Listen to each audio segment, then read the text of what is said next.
pinag-uusapan nila ngayon Okay. sa House. Kasi Apo. alam naman natin, luto naman yan eh. Di ba? Sinasabi nila yung 18 Marines ay wala daw kredibilidad. 18 yun nagsasabi, isa-isa, may litrato pa. Opo. Etong si Madriaga, walang litrato, walang nagko-corroborate sa kanyang testimonya, mag-isa siya, credible. Ganyan ang standard ng hustisya rito sa Pilipinas. Destabilization daw.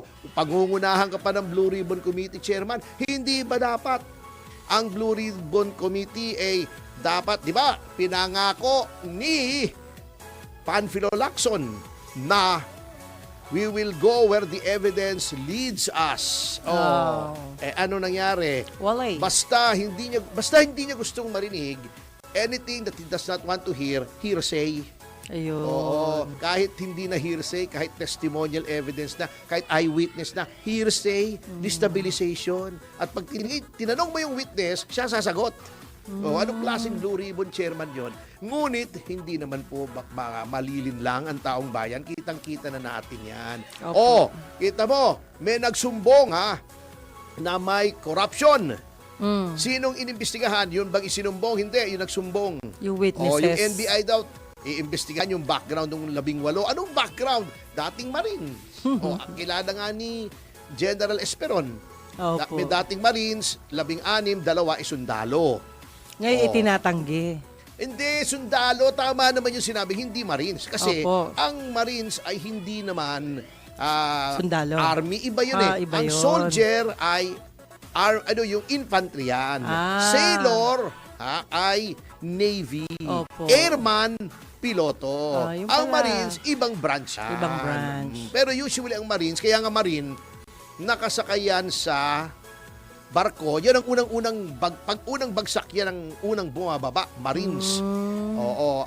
Kung hindi ako nagkakamali, kasama sa Navy ang Marines since time immemorial. Opo daw. Oo daw, sabi ni Victor. Hindi siya Army. Opo. So, pag Army, sundalo, infantryman yan. Opo. Airman, piloto, Air Force. Navy, Marines, at Sailor. Ex-Navy nga pala siya, no? Oo nga, yan. Tama, di ba? Ex-Navy. Marines.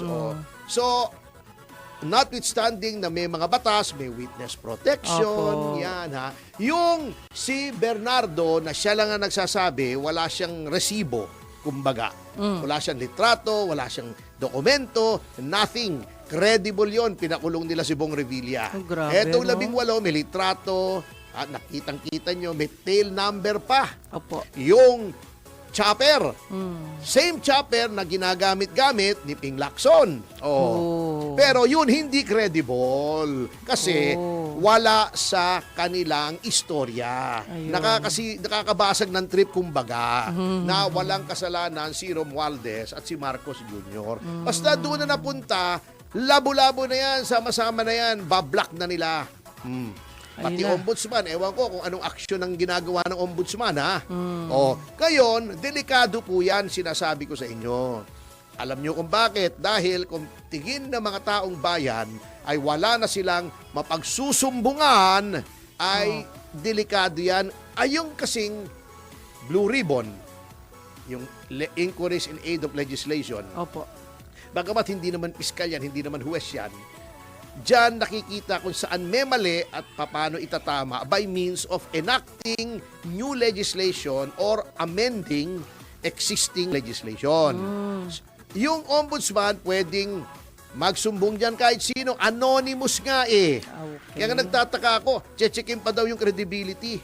Actionan mo na, imbestigahan mo na, doon mo na i-check yung credibility. Hindi yung check mo muna yung credibility bago mo i-launch yung investigation. Kahit ba, sira ulo yan kung tama ang sinasabi halimbawa, may baliw. Opo.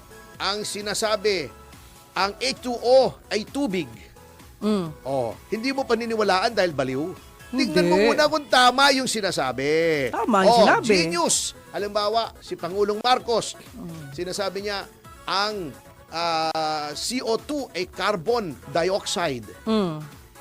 Ang H2O ay carbon dioxide. Hindi. Kahit presidente yan, tingnan mo kung tama yung sinasabi. Ganun yun.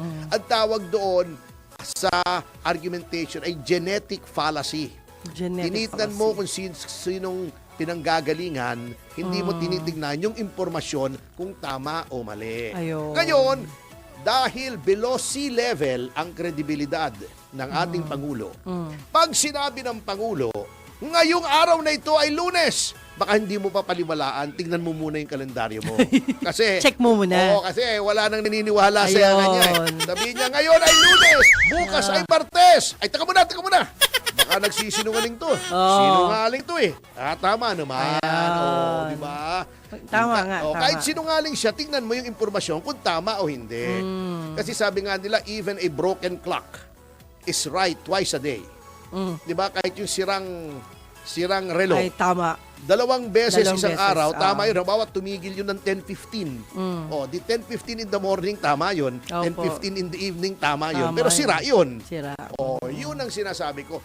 In fact, under the Ombudsman Act, even anonymous complaints, kahit hindi pangalanan, noong nagsusumbong ang sarili niya, Opo. pwede pong mag-embestiga ang ombudsman. Ganong kalawak ang mga kapangyarihan ng ombudsman. Ayun. Basta may detalye. Opo. Halimbawa, ako po si X.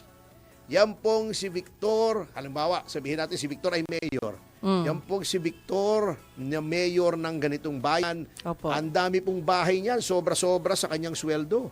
At ang dami po niyang chicks, 5 ang babae niyan. Lahat may anak siya. Yun. Check mo pa rin. Check mo pa rin. Yun. Check mo pa rin. Basta may detalye. Opo. Ngayon, kung walang detalye, syempre hindi mo pwedeng i-check. Halimbawa, ako po si X. Doon po sa lugar namin sa Negros Occidental ay may katiwalian po. Maraming pagnanakaw. Walang detalye. Hindi pwede yun. Pero pag pinangalanan mo na, etong 18, pinangalanan May nila. details May na eh. date. May time. May amount. Okay. May taong pinagdeliveran. May litrato. Sinumpa ang salaysay. Nagpapakilala sila. Eto kami. Humarap sila sa media at sa taong bayan. Opo. Ayaw pa ayat ng aksyon eh. Kabagal-bagal yata. Kaya lang, alam na natin yan. Yung KVP, bini-BS lang tayo niyan, sina De Lima, sina Luistro, yan, kung sino mga kaalyado nilang mga di umano'y nadalhan ng maleta. Wala yan. Lutong Macau yan. Huwag nyo nang panoorin yan. Masisira pa araw nyo pag nakita nyo yung pagmumukha ng mga tao dyan eh. Nakita ko diba? nga yung mga may mukhang palak. mga double T, nakita May ko. mukhang chewing gum na naapakan. Huwag nyo nang panoorin lang. Umagang-umaga masisira yung araw nyo. Pambihira kayo. Luto yan eh. Parang yung ginagawa nila sa ICC. Kita nyo naman buti nga, ako natutuwa. Nung una hindi ako believe dito kay Kaufman, pero mukhang okay naman siya. Kita mo naman yan. Unang-una, although nabibuisit ako pag pinapanood ko yun kasi talagang malaking insulto sa akin bilang Pilipino. Correct. Kakita mo, nangyayari sa Middle East, di ba? Nagyayara roon. Gusto mo ngang iuwi yung mga Pilipino rito Opo. para maging ligtas. Yun ngang nakakulong na Pilipino sa ibang bansa. Tinutulungan natin. Drug pushing pa nga murder pa nga, mga heinous crimes pa. Gusto mong ibalik dito. Dito litisin. Dito Ayun. litisin. Dito. Kung ano man, di ba? Opo. Yung isang tao na nag-war on drugs, na sinasabi nilang deadly, siyempre, meron ba namang war na hindi deadly? Ayan. Bakit? Ang kinakalaban mo ba ay mga snatcher? Hindi po. Ang kinakalaban mo ba illegal vendor? Big time yan. Mga sindikato to, bilyong-bilyong piso nakataya, lalaban ito, may Correct. mga armas ito. Bago, hahayaan mo na ang maghusga yung mga banyaga na hindi naman alam na hindi naman tumira rito ni 2 segundo. Correct. Ilang beses pumunta rito, di umano, sinuhulan pa ni Trillanes. Kung paniniwalaan natin, yung affidavit nung 18 Marines. Anong alam niyan sa tunay na pangyayari rito? At bakit kinailangan ang war on drugs? Di ba? Na mismong mga bilanggo nagsabi na si Laila De Lima ay sangkot, kaya nga niliti siya. Opo. Napawalang sala siya. Alam niyo kung bakit? Kasi wala nang suporta yung mga witnesses nung panahon ni Pangulong Marcos Jr. In fact, di ba, ni-report ko na rito, may nagsabi sa akin di umano na gusto nilang pa-inhibit yung si Judge Guito. Yung estudyante niya. Oo, yung estudyante niya ayaw na ng pamunuhan ng DOJ. Meron ba naman ganun? Oo. At naging malabnaw na, malambot na ang DOJ doon. Paano BFF na nila si Laila De Lima? Nautusan na nila. Nautusan na nila na gibain yung mga kalaban nila. O, di ba? Ayan, may mga text messages ako dyan. Anyway, eto, isa pa. Eto sa ICC, alam din nating luto ito. Kasi nga, unang-una, nasira sila at sinabi, nasuhulan daw yung mga nag-imbestiga. Di ba, may iskandalo pa nga yung si Karim. Opo. Di ba, hindi niya sinabi, siya pala yung investigador bago siya rin yung maghuhusga. May sex scandal pa nga yan eh. Opo. Alam niyo, mamaya papaliwanag natin yung mga mekanismo ng mga Western powers na yan, yung mga neoliberals na hanggang ngayon, kontrolin ang East tayo, yung mga Asian countries, yung mga African countries na dati nilang colony. Pero sa ngayon po, ang talakayan po natin ay yung mga sinasabi sa ICC na kitang-kita naman natin ay puro gawa-gawa lamang. O, di ba? Unang-una nga, natalakay na po natin yan. Opo. Yung sinasabi nilang war on drugs, hindi naman crime o crimes against humanity yon. These are law enforcement operations na kahit saang bansa ay ginagawa kung maraming droga, kahit sa Amerika, kahit sa Mexico, ginagawa yan, war on drugs, sa Colombia, sa mga Latin American countries, sa Chile, yan. Alam nyo, natatawa kasi lang ako, mamaya tatalikayin natin, kita nyo ha, hindi po policy ng gobyerno ang pumatay na mga civilian. Yung sinasabi ng targeting, di ba, pinaliwanag na natin yan. Opo. Usually crimes against humanity. Genocide. Ikaw ay Chinese, papatayin ka dahil Chinese ka lang. Mali. Ikaw ay Walang ganun. Jehovah's Witness. Mga Jehovah's Witnesses, papatay namin because of religion. Wala din. Di ba? Walang ganon. Ikaw ay PDP laban, patayin ka. Wala Dahil din PDP ganon. laban ka, wala rin because of political beliefs. Okay ha? Ito ang datos ng PIDEA, hindi natin datos ito. Noong sinasabing war on drugs, sa mga drug operations, 3% lamang, 3%, napakalit na porsyento na nagkaroon ng may namatay. Okay. Kasama pa roon yung mga pulis na namatay. Paano naman yung pulis na pinatay? Tao din Yung naman drug yun. addict lang ang pinoprotektahan natin. Kakawawa naman yung drug addict na matay. Nanlaban eh. Yes. Paano yung mga pulis? Maraming pulis po na matay. Baliwala na sila. Hindi. Lalagyan nyo ng bantayog yung mga drug addict. Yung mga pulis, walang bantayog. Yung mga namatay sa duty. Yung sa 44, walang bantayog. Namatay sa duty. Ay, naku, Yung mga nakipaggera laban sa mga komunista, walang bantayog. Ang lalagay ng bantayog, yung mismong mga lumaban sa gobyerno, malaki sira ng ulo ninyo. It's a wrong decision. Kaya nga 3% lang ang nagresulta sa may namatay. 97% ng drug operations, arestado lamang yung pusher o yung addict. Tama. Plus, dahil sa hinigpitan yung pagpapatupad ng batas laban sa ipinagbabawal na droga, 1.4 million na Pilipino ang voluntaryo. Na-realize nila na kapahamakan ang aabutin nila Yes. kapag sila ay nagpatuloy sa pagtutulak ng droga o paggamit ng droga. Sila, kusang loob, pumunta sila, lumapit sila sa pamahalaan at sinabing, i-rehab nyo kami. Yun. Mihis lang O tulong. sabihin na natin, natakot. Ano bang epekto? Di maganda pa rin. Maganda. Hindi pa bang nagdidisiplina ka, nananakot ka. Correct. Di ba? Sasabihin mo sa anak mo, ikaw ba't hindi ka nag-aaral? May mag-aral ka, kundi tatamaan ka sa akin. Di ba disiplina yun? Wag kang aalis wag kang uuwi ng hating gabi umuwi ka ng alas 9, kundi tatamaan ka sa akin. Yo. Di ba? Papaluin kita. Anong gusto nitong mga taong ito, mga banyaga. Ang talamak na ang droga, marami nang nire-rape, pinapatay, kasi sinasalaula dahil sa droga. Wala pa rin gagawin yung presidente natin. Palibhasa nga hindi nyo alam. Mamaya i-explain natin bakit ganyan yung mga ulalong yan eh. Oh, 'di ba? Yung sa 1.4 million na kusang loob na nakipag-rehabilitate sa sarili nila. More than half po noon ay nagbagong buhay, bumalik sa kanilang tahanan, Correct. bumalik sa kanilang mga pamilya, at namuhay ng normal.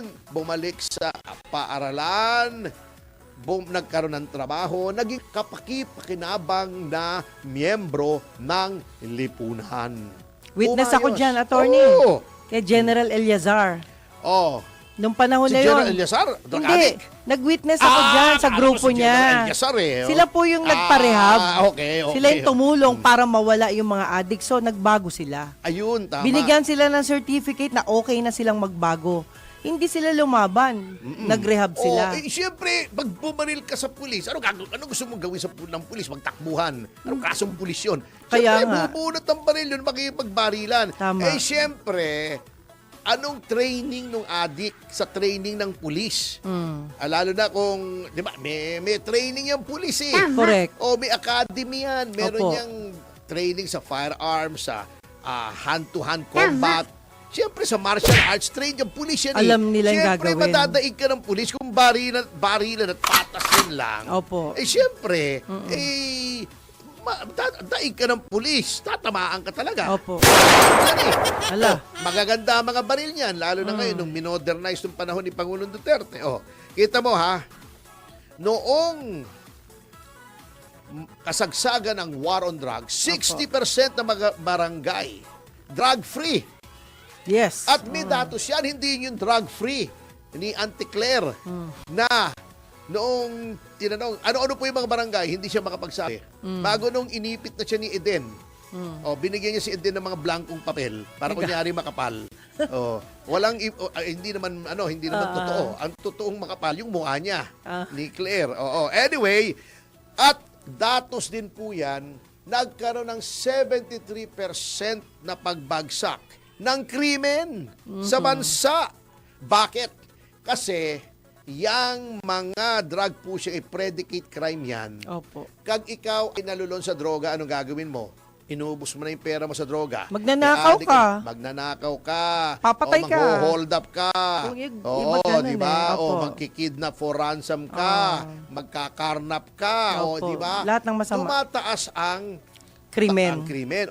May tama ka, hindi mo na alam ang tama sa mali. Manggugulpi ka, manggugul na. mananakit ka, mangre-rape ka, magdadrive ka ng sasakyan, wala ka sa tamang pag-iisip, makakabunggo ka ng tao, makakapatay Makaaway ka pa. makakadisgrasya ka, di ba? Opo. Kaya, nabawasan ng husto ang droga, iyon, bumagsak ang kriminalidad, pagkatapos, palilitis mo sa ibang bansa, yung tao na noong panahon, wala pong argumento rito. Kahit sinong itanong mo, walang magsasabi sa yung matinong tao na ang pakiramdam nila hindi sila mas ligtas sa kanilang mga bahay, sa kanilang mga sasakyan, sa kanilang paglalakad sa kalye, sa kanilang pagbabiyahe, pagkukommute. Noong panahon ni Pangulong Duterte, walang magsasabi noon. Ang hindi lang naging ligtas noon, hindi lang feeling ligtas, yung mga pusher, yung mga kriminal, Takot sila yung ngayon. mga adik. Kaya nga natakot sila eh. Takot silang lumabas. Kusang loob na nga silang nagparehab di ba? Walang ganon. Gawa-gawa lang ito ng mga bleeding hearts liberals. Eto mga bleeding hearts liberals, ibang klase ito eh. Alam mo ba, dahil sa mga liberals sa Amerika, merong isang nang rape na Muslim. Hindi natin sinasabing siya ay rapist dahil siya ay Muslim. Marami tayong kaibigang Muslim, maayos eh. Alam mo ba, nan-rape siya, na-absuelto siya. Alam mo kung bakit? Alam mo Bakit po? depensa niya na siya ay kinatigan ng mga liberals doon. Binigyan siya ng pangdepensa. Hindi daw niya alam na mali yung pangre-rape. Kaya siya na-absuelto. Kita niyo yun. Bago merong movement, yung pedophilia daw. Alam mo yung pedophilia, di ba? Opo. Yung ang hilig mong mga abuso ng mga minor de edad. Bata. Hindi daw yun krimen. Ah? Hindi daw dapat parusahan yung gumagawa noon. Dapat daw ipagamot. pedophilia daw is not a crime. Oh. It's a disorder. Dapat lang daw ipagamot. Anong klase yun? Sinira mo yung kinabukaso ng minor Nung bata. bago hindi kay kukulong. Pagagamot ka. Pagkatapos, pag tingin nila, magaling ka na. Balik pa uli. Pahayaan kang mangmolestya ulit. Ganyan ang mga liberals. Kaya kamote ang mga yan eh.